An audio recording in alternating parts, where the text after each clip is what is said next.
작은 일에도 그 마음을 알기 원하네. 그 길, 그 좁은 길로 가기 원해. 나의 작음을 알고 그분의 크심을 알며 소망, 그 깊은 길로 가기 원하네. 오늘 함께 은혜를 나눌 말씀은 에베소서 5장 22절에서 33절까지 말씀입니다. 함께 한 목소리로 읽겠습니다. 아내들이여 자기 남편에게 복종하기를 주께 하듯 하라. 이는 남편이 아내의 머리됨이 그리스도께서 교회의 머리됨과 같음이니 그가 바로 몸의 구주시니라. 그러므로 교회가 그리스도에게 하듯 아내들도 범사에 자기 남편에게 복종할지니라. 남편들아 아내 사랑하기를 그리스도께서 교회를 사랑하시고 그 교회를 위하여 자신을 주심같이 하라. 이는 곧 물로 씻어 말씀으로 깨끗하게 하사 거룩하게 하시고 자기 앞에 영광스러운 교회로 세우사 티나 주름 잡힌 것이나 이런 것들이 없이 거룩하고 흠이 없게 하려 하심이라. 이와 같이 남편들도 자기 아내 사랑하기를 자기 자신과 같이 할지니 자기 아내를 사랑하는 자는 자기를 사랑하는 것이라. 누구든지 언제나 자기 육체를 미워하지 않고 오직 양육하여 보호하기를 그리스도께서 교회에게 함과 같이 하나니 우리는 그 몸의 지체임이라. 그러므로 사람이 부모를 떠나 그의 아내와 합하여 그 둘이 한 육체가 될지니 이 비밀이 크도다. 나는 그리스도와 교회에 대하여 말하노라. 그러나 너희도 각각 자기의 아내 사랑하기를 자신같이 하고 아내도 자기 남편을 존경하라. 아멘. 오늘 말씀을 준비하면서 마침내 올 것이 왔구나 라는 생각이 들었습니다. 이 목사는 말씀을 전하는 사람 이전에 그 말씀대로 살아야 하는 사람입니다. 본이 되어야지요. 그런데 과연 내가 오늘 전하는 말씀 그대로 살고 있는가라는 생각, 부끄러움이 들었기 때문입니다. 하지만 그럼에도 말씀을 전해야 하기에 말씀을 전합니다. 오늘 말씀을 들을 때 특별히 부부들은 한 가지 먼저 약속을 해야 합니다. 오늘 말씀을 최선을 다하여 지키려고 애쓰되 이 말씀을 가지고 이 말씀을 무기로 상대방을 판단하거나 정죄하거나 공격하지 않고 나 자신만을 살피기로 말입니다. 오늘 말씀은 부부간의 관계에 대한 말씀입니다. 지난주 우리는 성령으로 충만함을 받으라는 바울의 권면을 보았습니다. 그리고 성령 충만의 결과는 교회 공동체 안에서 서로 간의 관계를 새롭게 만드는 것이었습니다. 성령 충만의 결과, 성령 충만의 유익 4가지 혹시 기억하십니까? 교제와 예배, 감사와 복종이었습니다. 이것은 교회 안에서 성도와 성도 또는 하나님과 성도 간의 관계의 모습입니다. 이제 바울은 그리스도인들이 교회 밖에서 맺고 있는 관계의 새로운 모습을 제시합니다. 3가지를 이야기하는데 아내와 남편과의 관계, 자녀와 부모와의 관계, 그리고 종과 상전과의 관계, 이렇게 3가지 관계에 대해 이야기하는데요. 오늘은 첫 번째 내용인 남편과 아내의 관계에 대한 바울의 권면을 살펴보고자 합니다. 31절과 32절 말씀을 다시 읽어보겠습니다.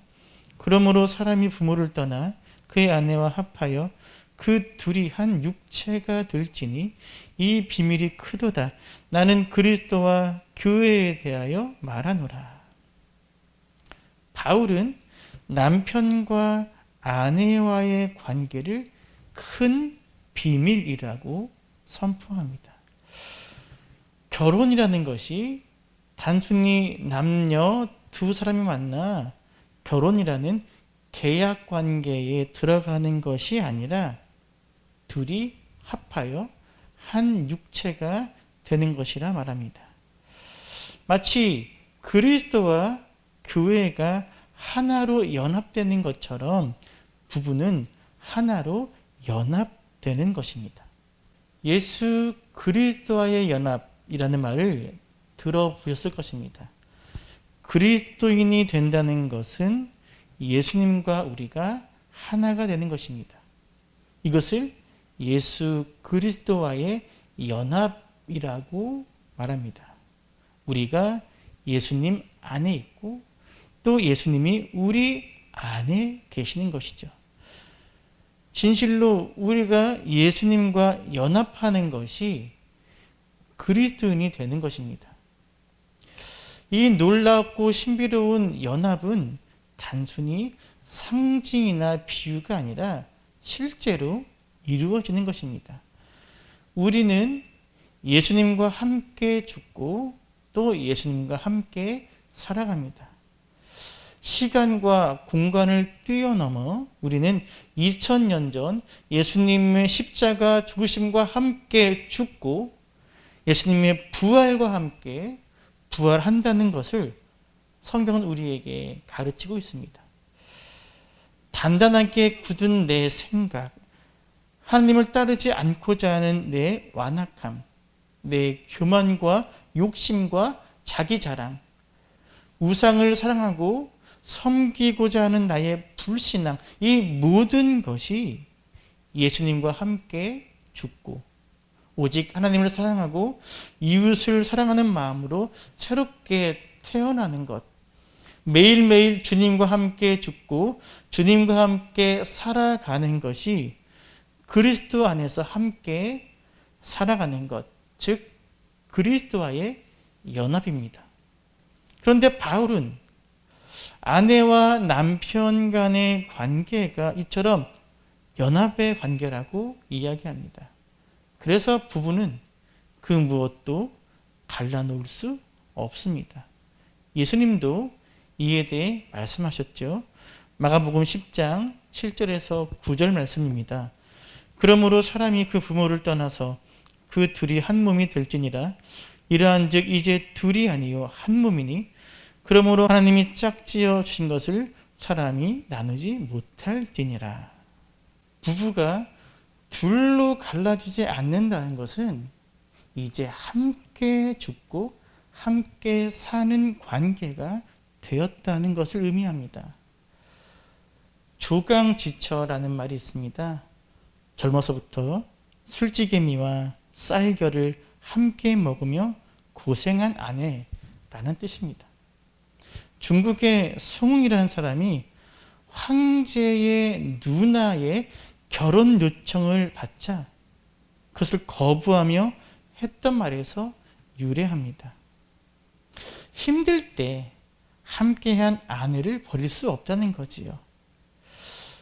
부부가 한 몸을 이룬다는 것은 단순히 감정적으로 사랑하는 것을 넘어 삶의 기쁨과 어려움, 슬픔과 즐거움을 함께 겪으며 깊은 하나됨, 유대감, 사랑을 갖게 됨을 의미합니다.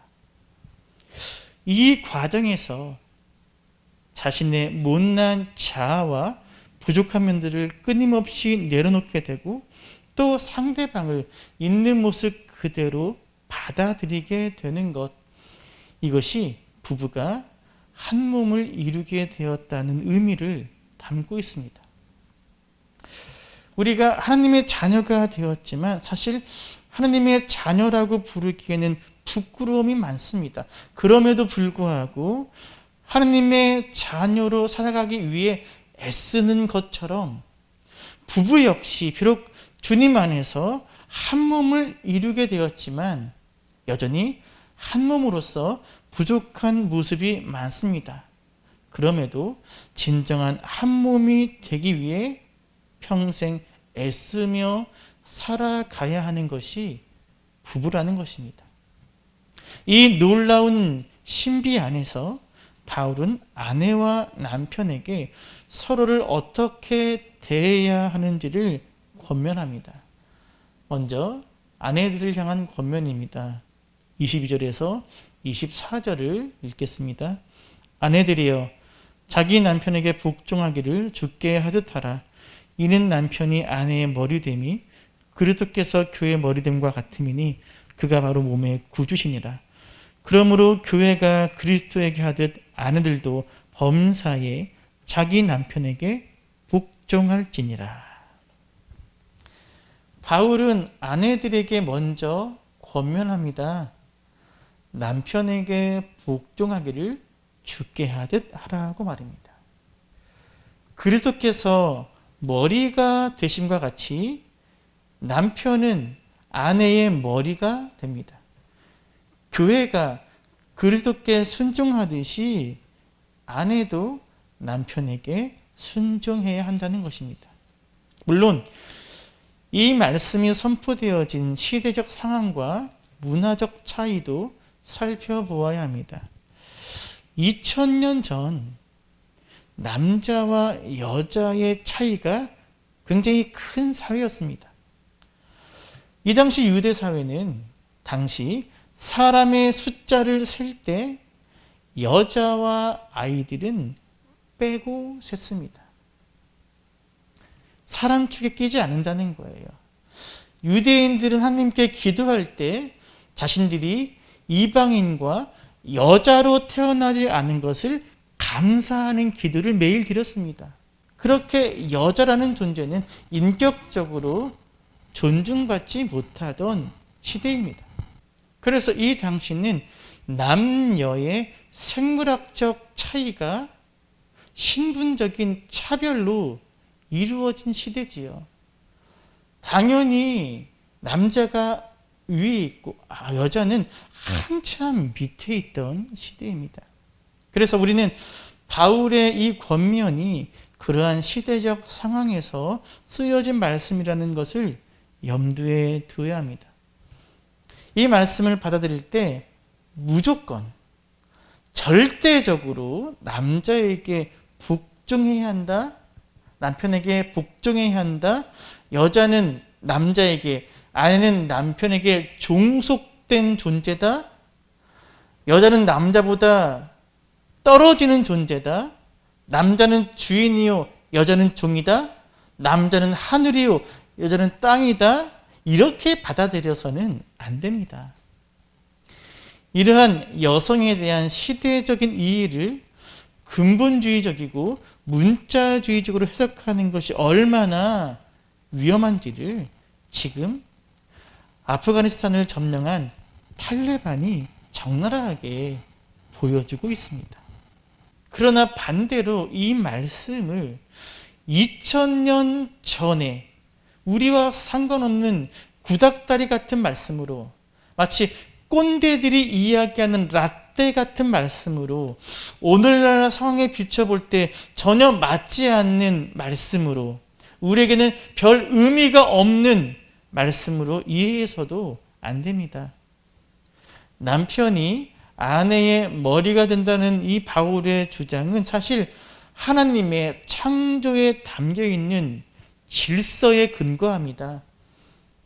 하나님께서 여자를 창조하실 때 어떻게 창조하셨습니까?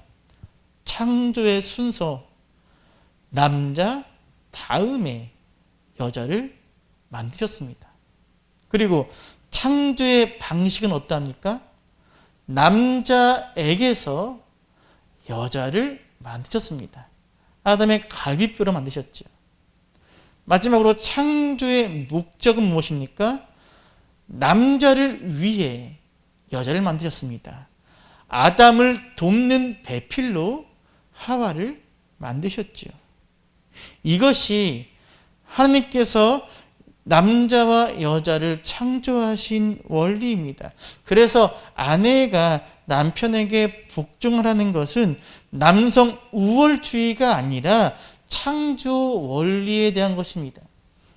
하나님은 남편을 아내의 머리가 되도록 만드셨습니다. 그래서 남편에게는 아내의 존경과 존중이 필요합니다. 남편을 집안의 가장으로 인정하고 대우해야 합니다. 아내에게 무시당하고 인정받지 못할 때 남편의 삶은 바닥부터 흔들립니다. 남편으로서, 남자로서의 자존감 문제가 아니라 하나님의 창조 질서가 그러하다는 거예요. 남편은 아내가 자신의 뜻을 존중해주고 따라줄 때 힘을 얻습니다. 겉으로는 어떻게 보일지 몰라도 대부분의 남편은 가족을 위해, 아내와 자녀를 위해 정말 최선을 다하며 살아갑니다. 마음속으로 계속 가족을 걱정하고 가족에 대한 책임감으로 깊은 고민을 하고 애쓰며 살아갑니다. 그 마음을 존중하고 귀하게 여겨주는 것, 이것이 중요합니다. 바울은 아내들에게 남편의 마음을 헤아릴 것을 요구합니다.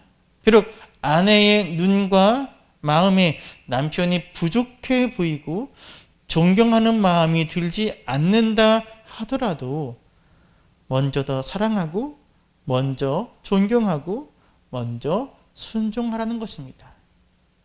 하나님의 창조 질서에 순응하라는 거지요. 그래서 죽게 하듯 하라는 말의 의미는 아내들이 자신의 남편들에게 행동할 때, 남편들을 대할 때 자신의 눈에 보이는 남편들로서 자신들의 남편을 대하기보다는 그들이 예수 그리스도인 것처럼 그렇게 섬기며 순종하라는 것입니다. 그래야 가능하다는 것이죠. 아내 여러분, 죽게 하듯 여러분의 남편에게 복종하고 순종하시기를 바랍니다. 이렇게 아내들에게 남편에게 순종할 것을 권면한 바울은 이제 남편들에게 권면합니다. 25절에서 29절까지 말씀입니다. 남편들아, 아내 사랑하기를 그리스도께서 교회를 사랑하시고 그 교회를 위하여 자신을 주심같이 하라. 이는 그 물로 씻어 말씀으로 깨끗하게 하사 거룩하게 하시고 자기 앞에 영광스러운 교회로 세우사 티나 주름 잡힌 것이나 이런 것들이 없이 거룩하고 흠이 없게 하려 하심이라. 이와 같이 남편들도 자기 아내 사랑하기를 자기 자신과 같이 할지니 자기 아내를 사랑하는 자는 자기를 사랑하는 것이라. 누구든지 언제나 자기 육체를 미워하지 않고 오직 양육하여 보호하기를 그리스도께서 교회에게 함과 같이 하나니. 바울은 남편들에게 아내를 사랑하라고 권면합니다. 그런데 이 권면의 분량이 앞에서 아내에게 했던 권면의 2배에 가깝습니다. 그러니까 남편에게 복종하라고 하는 이 권면이 별로 탐탁치 않았던 우리 아내분들은 여기에서 좀 마음을 푸시면 됩니다. 2배요, 2배. 남편 여러분, 아내를 사랑하십시오. 그리스도께서 교회를 사랑하셔서 교회를 위하여 자신을 내어주심과 같이 사랑하십시오. 그리스도께서는 교회를 사랑하십니다. 교회를 물로 씻고 말씀으로 깨끗하게 하셔서 거룩하게 하셨습니다. 그래서 교회가 티나 주름이나 그 밖에 어떤 추함도 없이 거룩하고 흠없는 모습으로 당신 앞에 서게 하셨습니다. 남편도 이러한 예수님의 마음으로 아내를 사랑하라는 것입니다. 특별히 아내를 자기 몸과 같이 사랑하라고 말합니다. 자기 아내를 자기 몸과 같이 사랑하라는 것은 이러한 뜻입니다. 우리 이 영상을 보고 있는 남편들만 따라해 봅시다. 아내가 너 자신이다. 한 번 더 따라할까요? 아내가 너 자신이다. 예수님께서는 우리를 위해 죽음을 마다하지 않으셨습니다. 자기를 희생시키셔서 우리를 흠없고 아름다운 모습으로 세우셨습니다. 우리를 위해 자신을 내어주셨습니다. 지난 주일 예배 후에 이승순 권사님의 어머님이신 김은심 집사님이 이정희 권사님의 손을 보면서 손을 이렇게 만지시면서 참 손이 곱다고 말씀하시는 것을 보았습니다. 그래서 제가 김은심 집사님께 아니에요, 집사님 손도 아직 고우세요 라고 말씀은 드렸지만 사실 김은심 집사님의 손은 곱지 않습니다. 올해 85세이신 김은심 집사님의 손이 고울 리가 없지요. 집사님의 손은 거칠고 투박하고 메말라 있었습니다. 오랜 세월 바로 그 손으로 가정을 일구고 밭을 가꾸고 농사를 짓고 자녀를 키워오셨기 때문입니다. 사랑하는 이들을 위해 고난과 수고와 역경을 기꺼이 받아들이신 그 험한 세월이 집사님의 그 손에 다 새겨져 있는 것이죠. 그것이 바로 사랑입니다. 사랑은 나 자신을 내어주는 것입니다. 바울은 남편들에게 아내 사랑하기를 그렇게 사랑하라고 권면하고 있습니다. 아내의 아름다움을 위해, 아내의 행복을 위해, 아내의 흠 없음을 위해, 아내의 신앙과 거룩함을 위해, 아내의 평안함을 위해 기꺼이 남편 너 자신을 내어주라. 내어주되 예수님처럼 죽기까지 내어주라고 바울은 권면합니다. 이 설교를 준비하면서 12년 전 아내와 결혼할 때 결혼식을 찾아오신 어르신 한 분이 저에게 말씀하셨던 것이 갑자기 기억이 났습니다. 승기야, 이제부터 네 아내의 얼굴은 네가 책임져야 해 라는 말씀이었습니다. 단순히 돈을 많이 벌어라, 성공해라 이런 뜻이 아니라 진실로 사랑하고 아끼고 도와주라는 말씀이었습니다. 요즘 아내의 얼굴을 보면 참 반성이 많이 됩니다. 성도 여러분, 오늘 말씀이 선포된 때는 지금으로부터 2000년 전입니다. 한반도에 고구려가 처음 세워졌던 때입니다. 그때 대부분의 남자는 여자를 소유물처럼 여겼습니다. 자기의 욕망을 채우고 자기의 대를 이어줄 존재 정도로만 여겼습니다. 바울이 살던 때도 심하면 심했지 덜하지 않았습니다. 그런데 바울은 남편에게 아내를 사랑하라고, 자기를 사랑하듯 하라고 말합니다. 교회를 위해 자신을 내어준 예수님처럼 그렇게 자신을 내어줌으로 아내를 사랑하라고 말합니다. 그러므로 남편들은 아내를 귀히 여기며 사랑하시기를 바랍니다. 바울은 끝으로 다시 한번 강조하고 있습니다. 33절입니다. 그러나 너희도 각각 자기의 아내 사랑하기를 자신같이 하고 아내도 자기 남편을 존경하라. 성도 여러분, 오늘날에는 부부간의 관계가 공평한 관계이고 부부의 모습에 따라 사랑하는 모습이 다양할 수 있습니다.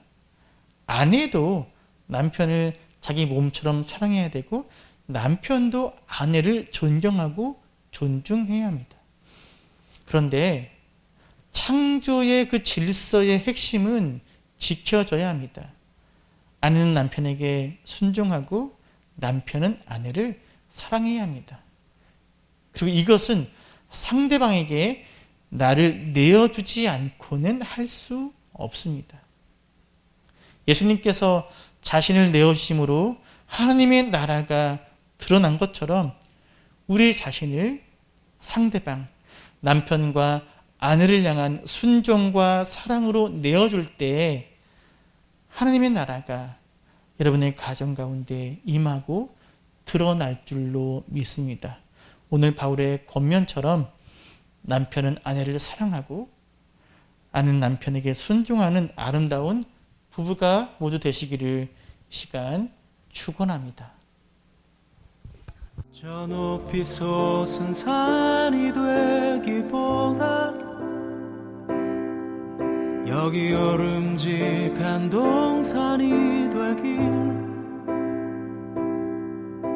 내가 가는 길만 비추기보다는 누군가의 길을 비춰준다면